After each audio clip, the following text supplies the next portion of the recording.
जब जख्म सीने में लगे हों तो समझो हमला सामने से नहीं हुआ, हमला पीछे से हुआ है। किसी अपने ने किया है, किसी अपने ने तुम्हें ख़त्म कर दिया है। उसने ताज नहीं मांगा था पर उसे ताज दे दिया गया। उसने वफादारी दिखाई और बदले में पाया एक सम्राट का भरोसा। वो उसका साथी था, साया था, भाई जैसा था। पर एक रात जब शराब की बोतलें आधी खाली थीं और महल की दीवारें सो रही थीं, उसी रात वो उठ खड़ा हुआ और जिसने कभी दोस्ती की कसम खाई थी उसने वही हाथ उठाया और अपने ही राजा का गला काट दिया। खून गिरा लेकिन आंसू नहीं, क्योंकि वहां सिर्फ एक चीज बची थी, सत्ता। कभी कभी सबसे गहरी कब्र वो होती है जो दोस्त खुद अपने हाथों से तुम्हारे लिए खोदते हैं और तुम मुस्कुराते हुए उसमें उतर जाते हो। तुम सोचते हो कि दोस्ती पवित्र है, तुम सोचते हो कि जो हंसते हैं तुम्हारे साथ वो तुम्हारे लिए जान भी देंगे, लेकिन तुम भूल गए हो पावर के सामने इमोशंस मरे हुए सोल्जर्स हैं और जहां ताकत की भूख है वहां दोस्त सिर्फ मोहरे हैं। इसलिए आज का रूल दुनिया की सबसे बड़ी गलतफहमी को तोड़ता है। Law 2, never put too much trust in friends, learn how to use enemies. दोस्तों पर ज़रूरत से ज़्यादा भरोसा मत करो, दुश्मनों से काम लेना सीखो, क्योंकि जो तुम्हें जानते हैं वो तुम्हें तबाह भी कर सकते हैं और जो तुम्हारे खिलाफ हैं वो कभी तुम्हारे लिए सबसे कारगर हथियार बन सकते हैं।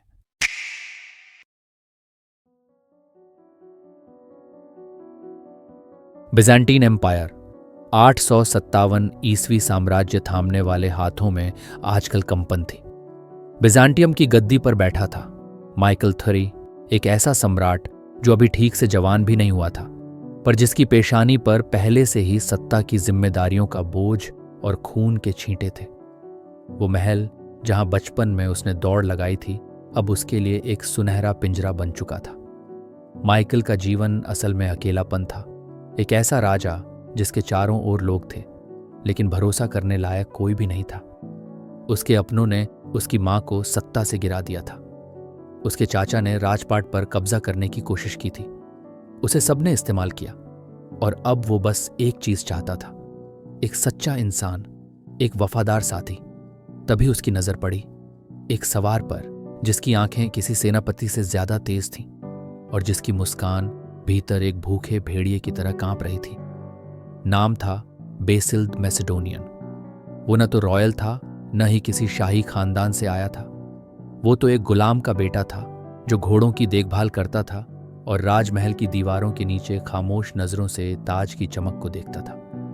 पर माइकल ने उसमें कुछ देखा, शायद नीयत नहीं पर जरूरत। माइकल ने बैजिल को ऊपर उठाया, उसे भोजन दिया, वस्त्र दिए, घोड़ा दिया, सोने की तलवार दी। फिर वो दिन भी आया जब माइकल ने उसे अपना अंगरक्षक बनाया। बेजिल अब सिर्फ महल में नहीं था, वो माइकल के ठीक बाएं हाथ पर खड़ा रहने लगा। हर सभा में, हर शिकार में, हर शराब की रात में वो बस एक परछाई बनकर साथ था। माइकल हंसता तो बैजिल भी, माइकल सोचता तो बैजिल सुनता, माइकल थकता तो बैजिल उसे थाम लेता। और यही माइकल ने सबसे बड़ी भूल की, उसने उसे सिर्फ अपना दोस्त नहीं माना बल्कि अपना भाई समझ लिया। समय बीता, बैजिल को अब राज पता थे, माइकल की आदतें, उसकी कमजोरी, उसका गुस्सा, उसका डर, उसका भरोसा, सब कुछ। फिर एक दिन माइकल ने वो कर दिया जो इतिहास की सबसे मासूम और सबसे खतरनाक गलती थी। उसने बेसिल को को इम्पीरर बना दिया। अब वो सिर्फ एक दोस्त नहीं था, आधी सत्ता का वारिस था। बेसिल मुस्कुराया, उसने झुककर माइकल के पैर छुए और वहीं से शुरू हुआ राजा की हत्या का अध्याय। अब वो सिंहासन बहुत पास था, इतना पास कि वो उसकी सांसें सुन सकता था। बेसिल अब सिर्फ माइकल के साथ बैठता नहीं था बल्कि उसके सपनों में घुस चुका था। हर राज, हर योजना, हर असुरक्षा, सब कुछ बेसिल जानता था और वो जानता था कब और कैसे वार करना है। फिर एक रात आई, बहुत साधारण सी रात, पर जितनी शांत थी उतनी ही जानलेवा। महल में चिराग बुझ चुके थे, सिपाही अपने हथियार नीचे रख चुके थे, दीवारें सो रही थीं, पर एक कमरा जाग रहा था। माइकल और बेसिल आमने सामने बैठे थे। शराब की बोतलें खुली थीं, गिलास धीरे धीरे भरे जा रहे थे, शब्द चल रहे थे, शायद किसी बीते वक्त की बातें, शायद हंसी या शायद माइकल उस रात थोड़ी देर के लिए फिर से इंसान बन गया था। बेसिल बैठा था, एकदम शांत। उसकी आंखें माइकल के चेहरे पर थीं, पर दिमाग सिंहासन पर टिका था। माइकल को यह नहीं पता था कि उसका सबसे प्यारा दोस्त आज उसकी हत्या करने जा रहा है। वो सोच रहा था, कितनी अच्छी रात है, कितना सच्चा दोस्त मिला है। कल मैं बेसिल के लिए कुछ और करूंगा, पर कल कभी आया ही नहीं, क्योंकि आज की रात माइकल की आखिरी रात थी। बेसिल धीरे से उठा। उसने इशारा किया। दूर खड़ा एक सैनिक दरवाजा बंद कर देता है। माइकल ने शायद कुछ कहा होगा, शायद एक और जाम बढ़ाया होगा, और तभी वो चमकती हुई तलवार बाहर आई। बेसिल ने उसे सीधा माइकल के गले में उतार दिया, बिना एक भी शब्द के। कोई चीख नहीं, कोई आह नहीं, सिर्फ खून की गर्म धार जो बहे जा रही थी शाही कालीन पर। माइकल के हाथ कांपे। शायद उसने बेसिल को देखा भी हो, पर अब कुछ कहने को नहीं बचा था। वो वहीं गिर पड़ा, सिंहासन के ठीक सामने। बेसिल ने कोई पछतावा नहीं दिखाया, न कोई हिचक, न कोई आंसू। वो झुका, ताज उठाया और खुद के सिर पर रख लिया। अब वो सिर्फ वफादार नहीं था, अब वो था बेसिल द एक्सपियर, the emperor of Byzantium. Michael की लाश अब भी वहीं पड़ी थी, खून सूख रहा था, दीवारें अब भी चुप थीं, और ताज अब किसी गुलाम के सिर पर था। कहानी खत्म। न कोई युद्ध, न कोई बगावत, न कोई सेना, सिर्फ एक राजा और उसका दोस्त, और एक आखिरी रात जिसने दोस्ती को दफना दिया और एक गुलाम को सम्राट बना दिया।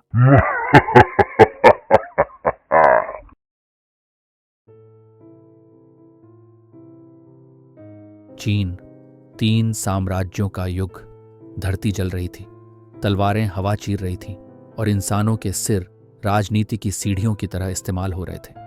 हर गढ़, हर किला, हर जमीन सिर्फ एक बात तय कर रही थी, तुम सत्ता में हो या मर चुके हो। इसी नरसंहार के बीच एक इंसान था, लियू बेई। दिखने में साधारण, लेकिन मन से साफ। सत्ता उसके लिए जरूरत नहीं थी, जिम्मेदारी थी। वो एक ऐसा नेता बनना चाहता था जिसे लोग प्रेम से याद करें, न कि डर से। लेकिन लियू बेई को सियासत का असली रंग नहीं पता था। उसे नहीं पता था कि जब कोई इंसान बहुत अच्छा होता है तो दुनिया उसके गले में तख्त की रस्सी बांध देती है, और फिर एक तूफान उसके दरवाजे पर दस्तक देता है। नाम लू बू। लू बू कौन था? वो कोई मामूली योद्धा नहीं था, वो दुनिया के सबसे ताकतवर सेनापतियों में से एक था। उसकी तलवार हवा से तेज, उसका घोड़ा रेड हेयर, ऐसा कि जैसे आग पर चलता हो, और उसकी आंखें जैसे सीधे सामने वाले की आत्मा को भेद दें। पर लू बू की सबसे बड़ी कमजोरी उसकी वफादारी नहीं थी, क्योंकि उसके लिए वफादारी एक चीज थी जो बेची जा सकती थी। पहले वो डोंगजो का दत्तक पुत्र बना, राजा की तरह उसके लिए लड़ाई लड़ी, हर युद्ध में उसका नाम गूंजा। पर जब उसे लगा कि डोंगजो का साम्राज्य गिरने वाला है, तो उसने बिना पलक झपकाए अपने ही पालक पिता का कत्ल कर दिया। उसके बाद लू बू भटकता रहा, कोई उसे स्वीकार नहीं करता था। हर कोई जानता था कि ये आदमी भेड़िए से भी ज्यादा खतरनाक है। वो सिर्फ वहां रहता था जहां ताज की चमक उसे दिखती थी। और फिर वो लियू बेई के पास पहुंचा। लियू बेई जानता था कि लू बू कौन है, वो उसका इतिहास जानता था, पर फिर भी उसने उसे शरण दी। उसने कहा, तुम यहां सुरक्षित हो, मेरा घर तुम्हारा है, मेरी रोटी, मेरी जमीन अब तुम्हारी भी है। लू बू मुस्कुराया, पर उस मुस्कान में वफादारी नहीं, गणना थी। उसने लियू बेई के साथ बैठकर खाना खाया, रातों में साथ शराब पी, और हर बैठक में उसके सबसे करीबी सलाहकार की तरह शामिल होने लगा। धीरे धीरे लू बू ने लियू बी की सेना में जगह बना ली, जनता के बीच सम्मान पा लिया। यहां तक कि लियू बेई के सैनिक भी उसे जनरल लू बू कहकर संबोधित करने लगे। पर एक चीज जो लियू बेई नहीं जानता था, वो ये कि लू बू कभी किसी का नहीं हुआ। वो सिर्फ उस सिंहासन का होता है जिस पर बैठने की जगह हो। फिर आई वो घातक घड़ी। लियू बेई एक युद्ध में व्यस्त था। उसकी सेनाएं आगे बढ़ चुकी थीं, महल लगभग खाली था, सुरक्षा ढीली, सत्ता कमजोर, और ठीक उसी दिन लू बू ने हमला कर दिया। बिना किसी युद्ध के, बिना एक भी सैनिक का खून बहाए, लू बू ने लियू बी का पूरा किला कब्जे में ले लिया। लियू बेई को तब पता चला जब वो वापस लौटा। वो दरवाजे तक पहुंचा, पर वो अब उसके लिए बंद था। भीतर से गूंज रही थी लूबू की आवाज, उसका ही नाम पुकारती दीवारें और सिंहासन जिस पर अब एक गद्दार बैठा था। लियू बेई के सामने सिर्फ दो विकल्प थे, या तो तलवार उठाकर युद्ध करे या झुक जाए। पर दिल के भीतर वो पहले ही हार चुका था, क्योंकि जो इंसान तेरे साथ एक ही थाली में खाता है वही जब तेरा सब कुछ छीन ले तो तलवार नहीं, भरोसा टूटता है। लियू बेई जिंदा रहा, पर वो जो कुछ था अब लूबू का हो चुका था। एक छोटी सी गलती थी, बस इतनी कि उसने एक भेड़िए को घर में पाला, और वो भूल गया था भेड़िया चाहे भूखा हो या वफादार, वो एक दिन तुम्हारा गला जरूर चबाएगा।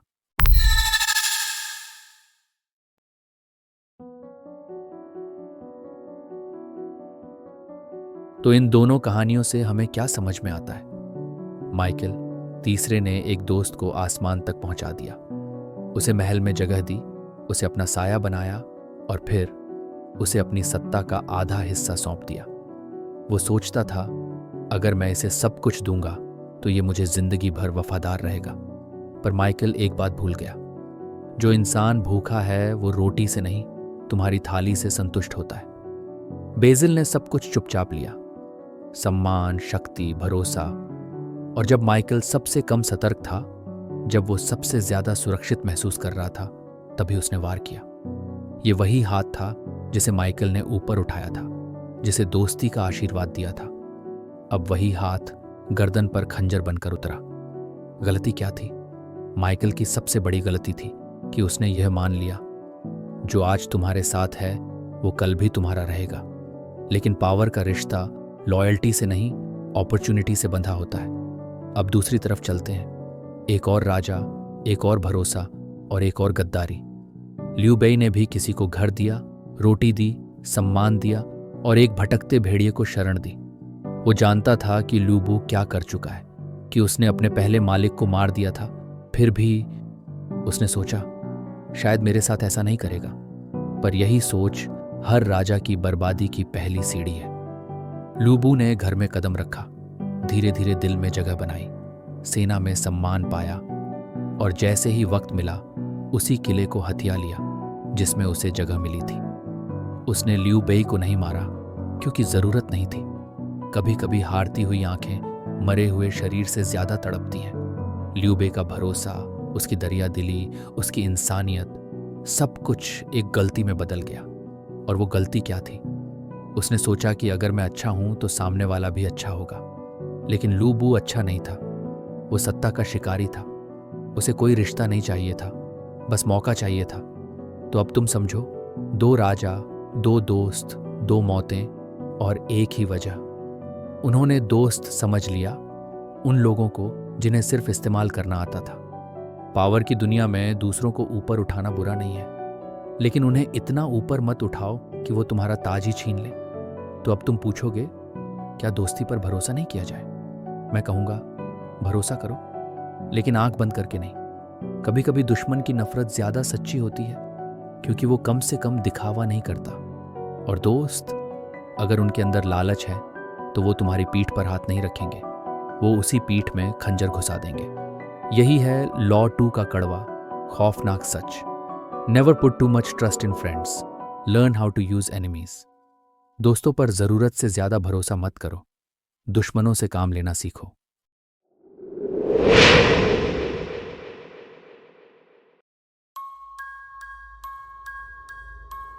तुम सोचते हो कि ये सब तो पुराने जमाने की बातें हैं, राजाओं की राजनीति, महलों के षड्यंत्र, तख्त और ताज की लड़ाइयाँ। पर अब ताज नहीं है, अब कुर्सियाँ हैं।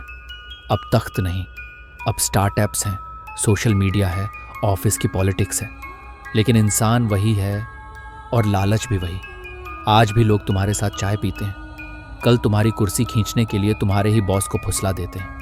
आज भी लोग तुम्हारे साथ बिजनेस शुरू करते हैं और कुछ ही महीनों में तुम्हारा आइडिया चुराकर तुम्हारे ही क्लाइंट्स के साथ पार्टनरशिप कर लेते हैं। और जब तुम चौंकते हो तो वो कहते हैं बिजनेस इज बिजनेस यार, पर्सनल मैट ले। ये दुनिया अब तलवार से नहीं काटती, ये पावर पॉइंट प्रेजेंटेशन से काटती है, ये मीठी बातों से गला घोंटती है।